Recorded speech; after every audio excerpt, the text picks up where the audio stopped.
será que vale mesmo a pena assistir esse filme? Ou de repente esse hype todo só existe porque a gente tá vendo finalmente o Shanks lutar? Bom, talvez você não acredite em mim, tá? Mas se você quer saber por que esse é um dos melhores filmes do anime e talvez o mais importante de todos, só ficando até o final pra você saber.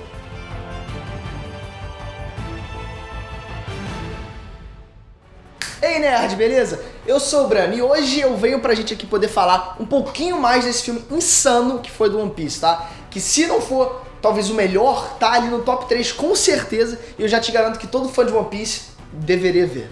E aliás, pode ficar tranquilo que apesar do filme já ter estreado, vou falar aqui sem nenhum spoiler, tá bom? Então fica tranquilo, pode assistir até o final sem medo nenhum.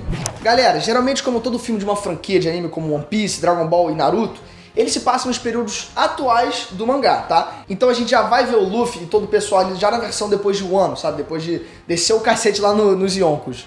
Nesse filme a gente vai conhecer a história da Uta, que é a filha do Shanks, e a gente vai ver como uma das personagens mais poderosas da história de One Piece tem um destino pra mudar tudo e trazer uma nova era pra todo mundo. Todos os piratas, a marinha e o governo mundial vão entrar nessa nova era e ela sozinha vai bater de frente contra essa galera toda, tá? Todos os piratas, a marinha, o governo mundial vão entrar nessa nova era e ela sozinha vai bater de frente contra geral pra isso acontecer, tá? E pode acreditar em mim, ela consegue. Bom, e pois é, você deve estar se perguntando se teve ali algum momento depois da última saga que tivesse tempo pra meio que os eventos do filme rolarem, já que depois de um ano, né, tudo foi muito rápido, sabe? Até a próxima ilha.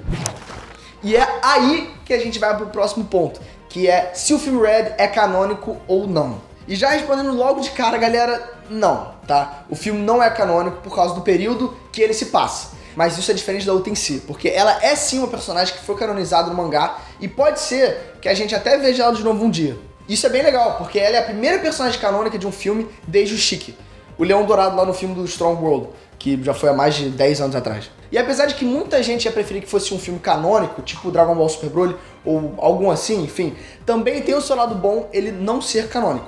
Primeiro é que no caso de Dragon Ball, ele é um anime que tá em stand-by por enquanto, que a gente sabe que vai voltar. Mas por enquanto, para não ser um período totalmente em branco, eles colocam esses filmes como o do Broly e o Super Hero. Só que o One Piece é diferente. Ele tá vivendo agora o clímax do anime como ele nunca viveu antes. Tá ali pegando fogo agora a cada evento e são milhares de coisas acontecendo ao mesmo tempo.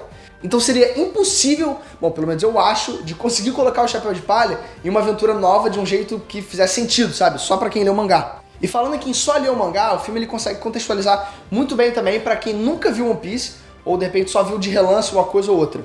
Então se você só assistiu uns 10 episódios, se você acompanhou um anime ou de repente você nunca viu nada e tem vontade, pode ir lá assistir do mesmo jeito que vai valer a pena, tá? Confia em mim. E agora falando sobre o filme em si. Galera, é um filme muito maneiro porque eu achei o filme com a melhor história dos filmes de One Piece. E ela é cheia de plot twist também e uma construção assim muito bacana.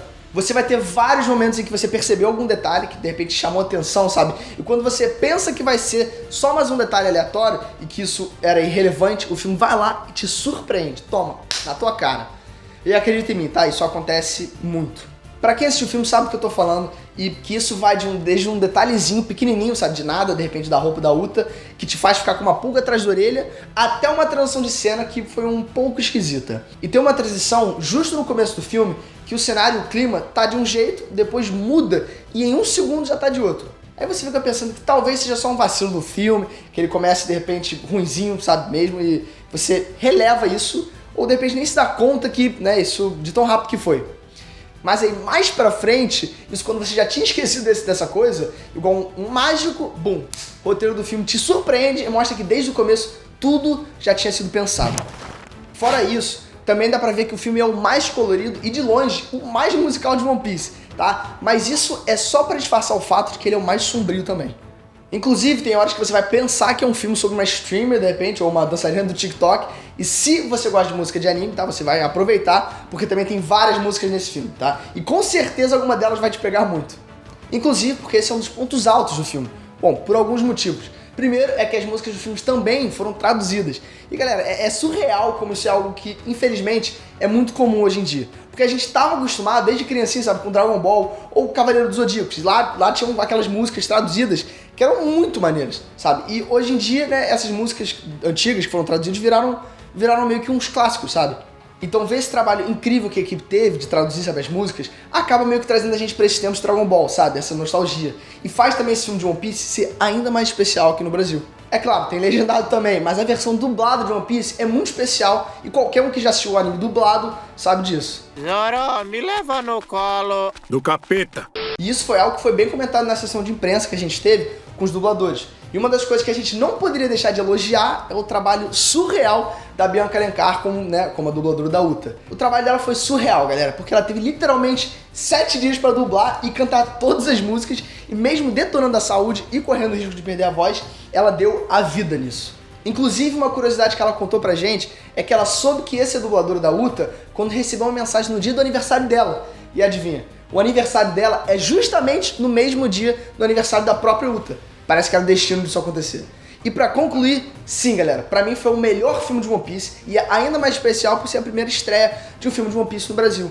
Então, se você é fã, você precisa assistir. E também, se você nunca viu, cara, mas de repente tem curiosidade de saber um pouco mais sobre One Piece, pode ir que vai valer a pena.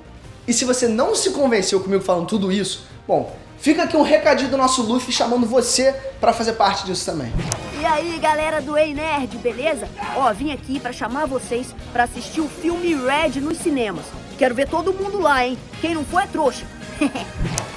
Agora chega, se você ainda não assistiu o filme, corre lá pra ver o filme e comenta aqui embaixo o que você achou. Agora, é claro, como eu só te dou dica boa, você vai ter que me pagar. Uma hora tem que pagar, claro, né? Bom, só clicar nessa bola aqui que você se inscreve no canal e já clica no sininho que você não vai perder o meu próximo vídeo. Meu pai, que se dane. Enfim, um beijo e fui.